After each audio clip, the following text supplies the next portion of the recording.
2009 Top Sportsman Champion. Gary Forkner is a former NHRA Drag Racing Champion and is not only the owner of Forkner Racing, but is also a general contractor. You're telling me that this car goes over 200 miles an hour? Yes. I'm quitting real estate and I'm getting into drag racing.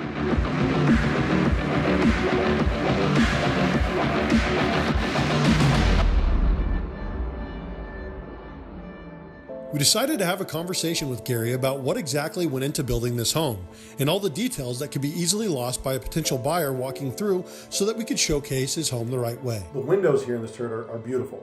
And I think it's one of the things that really shone on camera. Can you tell me a little bit about these? 3 types of glass. It's antique glass, fern glass, and then the middle is a beveled diamond. Dual pane thermal windows with E-glass. And what the E-glass does is it keeps the ultraviolet rays from coming into the house, which protects your carpet and your furniture or any, your drapes. One of the most interesting stories that I heard about the house was the fireplace.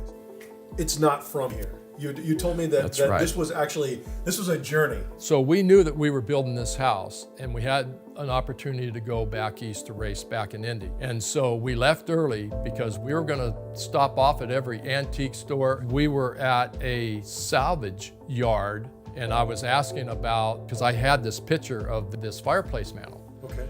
And a lady had overheard my conversation and she says, I know where you need to go. So she wrote us a map. It was like a scavenger hunt because a lot of these directions, it's not street. Go down exactly a half a mile, then you turn right where you see the speed bump, take a left. Yeah, exactly. Yeah, one of them things, And so we found this, and this guy specialized in fireplace mantles. And this came out of an old farmhouse in Indiana, about 1920. Yeah. When you're a drag racing champion, you've got to have the garage that can set you up for success. Right. Yes. But of course, we can't jump to the garage right away. Ladies first, so men, you're gonna have to wait. Let's go take a look at the kitchen. Okay, great. The first thing in an older house, they had cabinets that went all the way to the ceiling. Okay. So that gives it that long length. I have to ask about these. Are these off of that tree? Yes, they are. That is the best lemon tree. We can't eat all the lemons off of that. Lemons off the lemon tree. Yes. You've got a country style kitchen with a modern feel with stainless steel appliances. And now I'm not going to make you guys wait anymore. I know what men want. Men want to get to that 4-car garage. So let's get outside. Can we go take a look at the garage? Yeah, let's do that. All right, let's do it.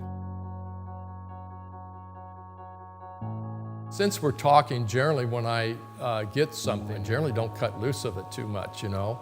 Because that little car right there is the first car I ever bought when I was 16 years old, the little 40 Ford.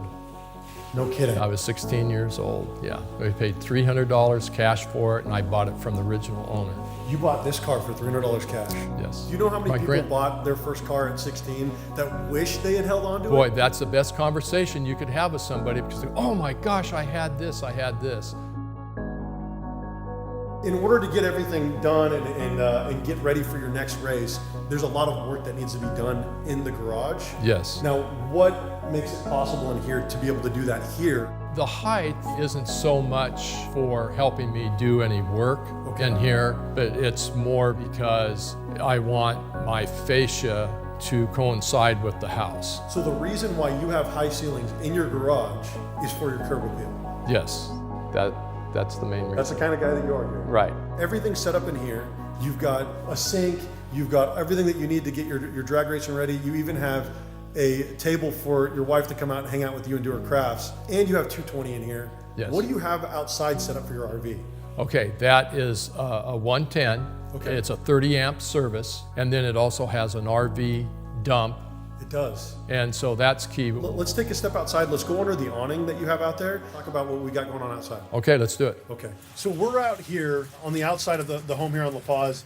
How much grass did you say that you have on this property? Exactly a half acre. Exactly a half acre just of grass. Just in lawn.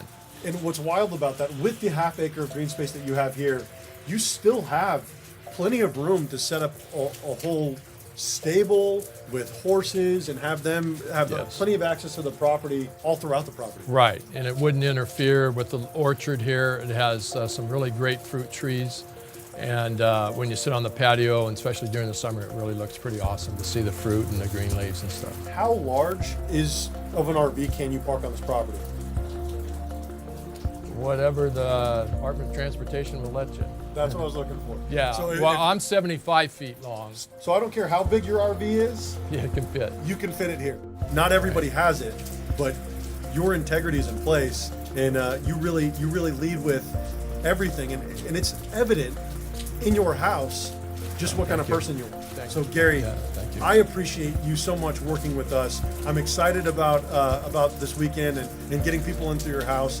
And I just want to thank you for all of the integrity that you put into your house, all of the work that you put into it, because whoever ends up buying this house, I have a feeling is going to be very happy for a very long time to come.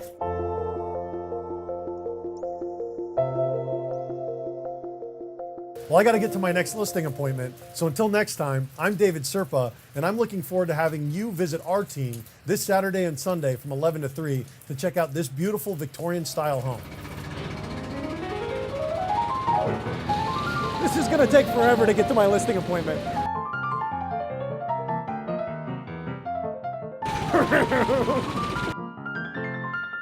Audio Jungle.